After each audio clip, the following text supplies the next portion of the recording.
Well, Eric, there is a lot of information in these police documents obtained by KOAT, our affiliate in Albuquerque. And look, they don't paint a very flattering light of this NMSU Aggies basketball program and how they handled the situation from the shooting up until now, which in turn has a lot of people questioning the leadership of this program.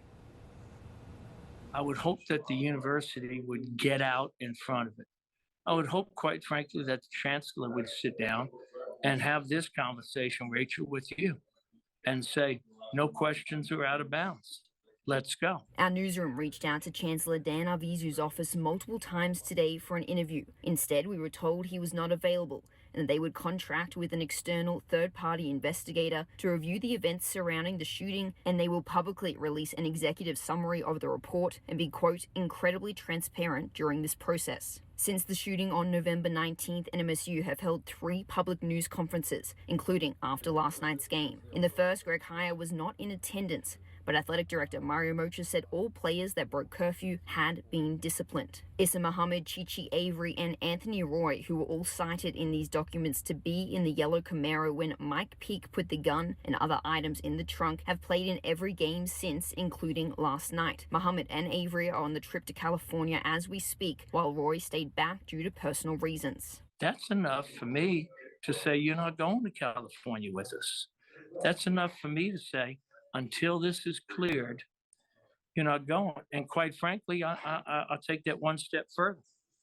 That bus should have never left Albuquerque.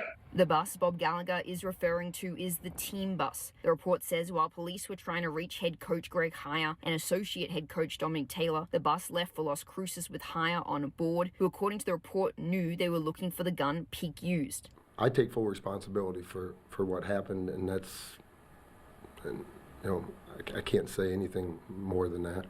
That from the second news conference NMSU held. In Heyer's interview with police earlier that day, the report says Heyer didn't know Peake very well because he had only been coaching him for 7 months. Mike Peake is still part of our family. In this family, we care for each other. We love each other, and right now, he needs us more than ever. It makes me ill. It truly does. It makes somebody that really, that New Mexico State really means something to, makes you sick to your stomach. Now, there is a lot to unpack here, and we've been reaching out to numerous people to try and help explain the story to you, the viewer. I just want to really quickly go through who we have spoken to. To start with, we confirmed yesterday that Mike Peake has been released to the hospital, from the hospital, and he is indefinitely suspended from this team. Through these documents, we also found out he is represented by Ian King. We reached out to Ian King's office today, but we did not hear back by the time of this newscast. I also reached out to Mike Peake for comment, and he told me he will not be making any comments until he is advised to do so.